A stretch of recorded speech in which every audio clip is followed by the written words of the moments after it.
Bismillahirrahmanirrahim. Assalamualaikum warahmatullahi wabarakatuh. Alhamdulillahilladzi 'allamal Qur'an khalaqal insana wa 'allamahul bayan. Wassalatu wassalamu ala khairil anam Sayyidina wa habibina wa syafi'ina wa maulana Muhammadin wa ala alihi wa ashabihi wa man tabi'an nur allazi unsila ma'ahu ila yaumil furqan, amma ba'du. Jamaah maghrib yang semoga dirahmati, dimuliakan oleh Allah Subhanahu wa ta'ala. Alhamdulillah, malam ini kembali kita dihadirkan, dipertemukan oleh Allah Subhanahu wa ta'ala dalam majelis yang semoga dimuliakan ini untuk sama-sama menambah pengetahuan agama, khususnya yang berkaitan dengan tafsir ayat-ayat Al-Quran. Salawat dan salam semoga tercurah kepada kekasih kita Rasulullah Muhammad sallallahu alaihi wasallam. Begitu pula kepada keluarga, para sahabat dan pengikutnya. Jamaah sekalian yang semoga dirahmati, dimuliakan oleh Allah Subhanahu wa taala. Pertemuan yang terakhir kita telah membaca sampai ayat yang terakhir dari surah yang ke-14, yaitu surah Ibrahim. InsyaAllah malam ini kita lanjutkan pada surah yang ke-15, yaitu surah Al-Hijr. Demikianlah nama dari surah urutan ke-15 ini yang populer, Al-Hijr. Al-Hijr adalah nama daerah pegunungan yang terletak antara kota Madinah dengan negeri Syam. Kota ini atau daerah ini merupakan tempat kaum Samud, biasa juga dinamakan dengan Madain Soleh, karena kepada kaum Samud itulah Nabi Soleh alaihissalam diutus oleh Allah Subhanahu wa ta'ala. Kaum Samud kemudian dihancurkan karena kedurhakaan mereka kepada Allah Subhanahu wa ta'ala. Nah, daerah yang dihuni oleh kaum Samud itu dinamakan dengan Al-Hijr. Di antara makna yang terdapat dalam kata Al-Hijr yaitu larangan, karena daerah itu terlarang untuk dihuni kecuali oleh kaum Samud saja. Sebagian besar ulama berpendapat bahwa semua ayat yang terdapat di dalam surah ini yang terdiri dari 99 ayat, semuanya adalah ayat-ayat Makkiyah, ayat-ayat yang turun di kota Makkah sebelum Nabi sallallahu alaihi wasallam hijrah ke Madinah. Meskipun kemudian ada juga beberapa ulama tafsir yang mengecualikan beberapa ayat. Ayat yang paling sering dikecualikan yaitu ayat yang ke-87. Ya, dalam ayat 87 Allah SWT berfirman, وَلَقَدْ آتَيْنَاكَ سَبْعًا مِنَ الْمَثَانِي وَالْقُرْآنَ الْعَظِيمِ. Dan kami telah memberikan kepadamu ya Muhammad, Allahumma salli sallim alaihi, sab'an minal masani, 7 ayat yang dibaca berulang-ulang, wal Qur'anal azim, dan Al-Qur'an yang agung. Jadi yang dimaksud dengan sab'an minal masani, 7 ayat yang berulang-ulang dalam ayat ini adalah surah Al-Fatihah. Sehingga bagi ulama yang berpendapat bahwa surah Al-Fatihah itu surah Madaniyah, turun setelah Nabi hijrah ke Madinah, maka mengecualikan ayat ini dari ayat-ayat Makkiyah tadi. Tapi pendapat ini tentu tidak disetujui oleh banyak ulama kita, karena justru sebagian besar ulama berpendapat surah Al-Fatihah itu diturunkan di Makkah, ya, sebelum Rasulullah sallallahu alaihi wasallam hijrah ke Madinah. Jadi pada intinya kesimpulannya adalah bahwa sebagian besar ulama berpendapat surah Al-Hijr secara keseluruhan diturunkan di Makkah sebelum Nabi Shallallahu Alaihi Wasallam hijrah ke Madinah.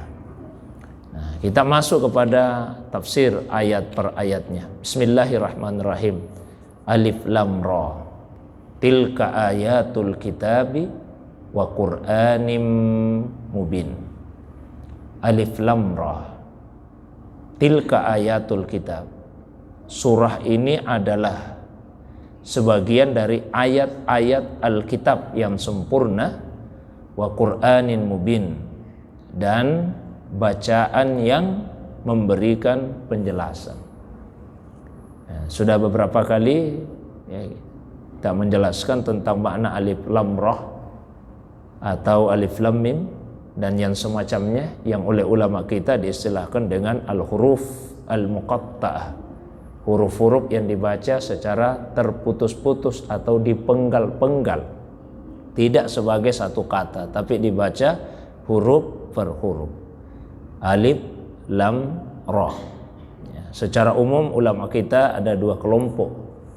Sebagian ulama berpendapat huruf muqatta itu adalah sir. Dia adalah rahasia min asrarillah, di antara rahasia-rahasia Allah. Ada sebuah pernyataan yang disandarkan kepada Abu Bakar As-Siddiq, semoga Allah meridainya. Pernyataan yang berbunyi, fi kulli kitab min kutubillahi sir. Di semua kitab, di antara kitab-kitab Allah itu ada rahasia. Wa sirrullahi fil Qur'an al-huruful muqatta'ah. Dan rahasia Allah di dalam Al-Qur'an adalah huruf muqatta'ah. Ada juga ulama kita yang berpandangan bahwa al-huruf al-muqatta'ah, huruf yang dipenggal-penggal itu bukan rahasia. Maknanya maklum, bisa diketahui. Bagi yang berpendapat seperti itu kemudian terbagi-bagi lagi. Kalau maknanya bisa diketahui, lalu apa maknanya? Ada yang menyatakan dia adalah nama Al-Quran. Ada juga yang menyatakan dia adalah nama surah di mana dia berada. Dan banyak ulama-ulama khalaf yang kemudian berpendapat bahwa al-huruf muqatta itu adalah huruf-huruf tahaddi, huruf-huruf tantangan. Seakan-akan Allah SWT menyampaikan seperti ini, wahai orang-orang Arab, Al-Quran ini tersusun dari huruf-huruf sebagaimana yang kalian gunakan juga sehari-hari. Seandainya Al-Quran ini adalah karangan, buatan dari Nabi Muhammad SAW, tentu kalian juga akan bisa menyusun dan membuat yang setara, yang sama dengan itu, karena huruf-hurufnya kan sama. Tapi kalian tidak bisa membuat. Nabi SAW bisa menyampaikan. Berarti itu artinya Al-Quran ini bukanlah buatan Nabi Muhammad, bukan karangannya, tapi dia adalah wahyu dari Allah SWT. Ini semacam tahaddi, tantangan. Kalau kalian tetap tidak percaya, silahkan buat, silahkan susun yang bisa menandingi Al-Quran dengan huruf-huruf yang sama yang digunakan di dalam Al-Quran. Kitab Al-Quran itu, jadi itu adalah ayat-ayat Alkitab dan Quran. Ada dua kata yang digunakan dalam ayat ini untuk menamai Al-Quran, kitab dan Quran itu sendiri. Kitab itu lebih merujuk kepada tulisan, tulisan, yang sesuatu yang terhimpun dalam tulisan. Quran itu bacaan. Itu mengisyaratkan bahwa Al-Quran ini pada awalnya ketika turun belum terhimpun dalam tulisan, tapi sudah mengisyaratkan ada perintah dari Allah untuk menulisnya dalam kitab. Tapi tidak hanya sekedar tertulis dalam kitab, tapi dia juga sebagai Quran, sebagai bacaan. Jadi tulis dan bacalah wahyu yang turun kepada Nabi Shallallahu Alaihi Wasallam tersebut. Ada juga yang membedakan bahwa kitab yang dimaksud di sini adalah kitab yang turun kepada Nabi Muhammad Sallallahu Alaihi Wasallam di dunia ini. Quran itu adalah wahyu yang turun kepada Nabi SAW ketika beliau masih berada di alam arwah. Karena Quran itu turun ke Nabi bukan dimulai ketika Nabi ada di dunia, tapi Al-Quran itu sudah diturunkan kepada beliau sejak di alam arwah. Wa innaka latulaqqal Quran min ladun hakimin alim. Dan sesungguhnya Al-Quran itu tulaqqah, tulaqqa, ya, dikaruniakan, diberikan kepadamu ya Muhammad min ladun, dari sisi Allah yang hakim, yang bijaksana dan alim. Kalau di dunia redaksi yang sering digunakan itu menurunkan, ya, misalnya sahru Ramadan allazi unsila fihil Quran, bulan Ramadan adalah bulan yang di dalamnya diturunkan Al-Quran. Jadi Al-Quran diturunkan kepada Nabi sekali di alam arwah dan sekali di dunia ini. Ya. Jamaah yang dimuliakan oleh Allah SWT, itu semua menunjukkan keagungan Al-Quran. Maka kita mesti selalu memperbaiki interaksi kita dengan Al-Quran. Diawali dengan mengimani Al-Quran itu dengan sepenuh hati, bahwa dia benar-benar adalah wahyu dari Allah Subhanahu wa ta'ala. Mesti pemberangkatannya dari situ, karena akan mempengaruhi sikap yang berikutnya terhadap Al-Quran. Contoh, orang kafir juga mempelajari Al-Quran. Ada orang kafir Pak yang mempelajari Al-Quran. Orang Islam mempelajari Al-Quran, tapi pemberangkatannya beda. Kalau orang beriman dia mempelajari Al-Quran, pemberangkatannya itu atas dasar iman bahwa ini adalah wahyu dari Allah. Ya. Tapi kalau orang kafir mempelajari Al-Quran bukan atas dasar imannya bahwa ini adalah wahyu dari Allah Subhanahu wa ta'ala, sehingga tidak mendapatkan bimbingan dari Allah SWT. Bahkan meskipun menemukan kebenaran-kebenaran ilmiah di dalamnya, itu tidak mengantarkannya kepada keimanan kepada Allah Subhanahu wa ta'ala. Sekalipun ada juga di antara orang non-Islam setelah baca Al-Quran kemudian dapat hidayah masuk Islam. Ya, tapi sekali lagi pemberangkatan awalnya, interaksi dengan Al-Quran itu mesti dimulai dari mengimani bahwa ini adalah wahyu dari Allah Subhanahu wa ta'ala, sehingga ada ta'zim, ada pengagungan kita terhadap Al-Quran. Ya, pada tahap-tahap yang berikutnya, tahap berikutnya yaitu membacanya. Kalau kita membaca buku-buku biasa Pak, tidak ada penghormatan kita Pak, tidak ada masalah. Buku-buku biasa mau dibaca sambil terlentang baring apa, tidak punya wudhu dan sebagainya, karena bukan wahyu dari Allah. Tapi ketika kita mengimani Al-Quran ini wahyu dari Allah, pada saat membacanya pun adab-adabnya berbeda. Kita upayakan untuk membacanya dalam keadaan suci, ya, bukan hanya dari hadas besar tapi juga dari hadas kecil. Ada adab-adab dalam membaca. Ketika mau membaca Al-Quran kita baca isti'azah seperti tuntunan Allah SWT. Ya, wa idza qara'tal Qur'ana fasta'iz billah. Dan apabila engkau hendak membaca Al-Quran maka fasta'iz billah, berlindunglah kepada Allah Subhanahu wa ta'ala minasyaitonir rajim, dari syaitan yang terkutuk. Jadi itu dimulai dari mengimani dulu, kemudian membaca Al-Quran. Lalu yang berikutnya, ketika kita mengimani bahwa ini adalah wahyu dari Allah, tahap yang ketiganya, mendengarnya pun beda. Ya. Kalau ada seseorang yang membaca bacaan apapun itu, mestinya perasaan kita beda ketika mendengar pembacaan Al-Quran. Kalau bacaan lain yang dibaca kita tidak faham, kita tidak punya perhatian khusus. Tapi kalau Al-Quran yang dibaca sekalipun tidak difahami, karena kita imani dari awal ini wahyu dari Allah, tetap ada rasa ta'zim di dalam hati kita, ada pengagungan. Imam misalnya membaca di dalam salat ayat-ayat yang kita tidak tahu artinya apa, ya, tetap ada rasa ta'zim di hati, ada pengagungan, karena iman bahwa itu yang dibaca adalah firman Allah Subhanahu wa ta'ala. Nah, kemudian mempelajarinya, lalu mengajarkan apa yang sudah diketahui, berusaha untuk menghafalnya, ya. Lalu kemudian mengamalkan isinya dalam kehidupan kita. Itu ayat yang pertama. Rubama yawaddul ladzina kafaru law kanu muslimin. Ya. Kadang-kadang orang kafir itu, ya, ingin, seandainya mereka dulu menjadi muslim. Ya, yaitu rubama biasa digunakan untuk menunjukkan sesuatu pada masa yang lewat. Artinya nanti di hari kemudian orang kafir menyesali apa yang sudah lewat. Ya, yang sudah lewat itu di dunia. Ketika mereka nanti di akhirat melihat bahwa orang yang beriman dapat kemuliaan.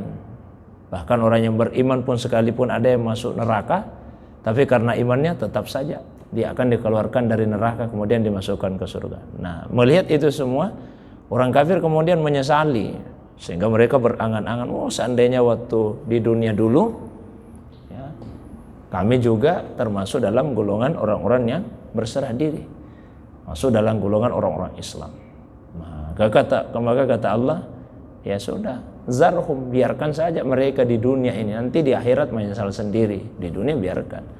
Zarhum ya'kulu, mereka mau makan, wa yatamatta'u, mau bersenang-senang, ya, wa yulhihimul amal, dan amal angan-angan kosong itu melalaikan mereka, ya biarkan. Fasaufa ya'lamun, kelak mereka akan mengetahui akibat dari perbuatannya itu.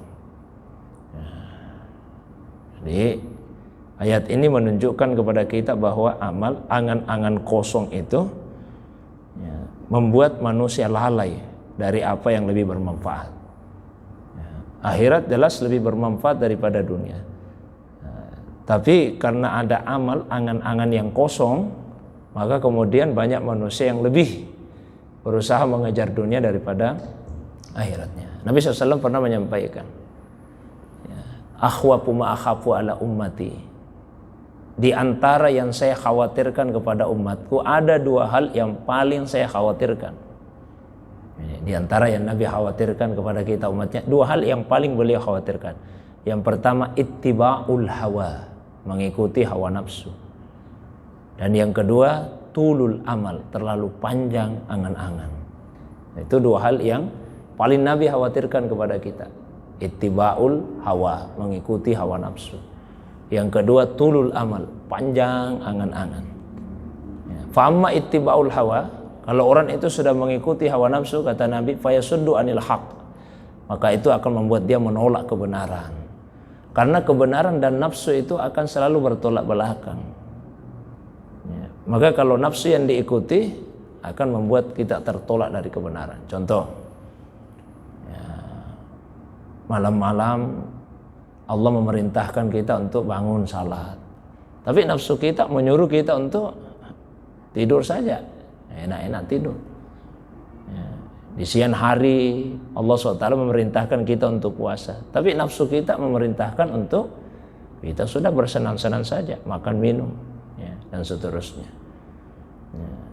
Nafsu kita memerintahkan untuk memandangi lawan jenis kita.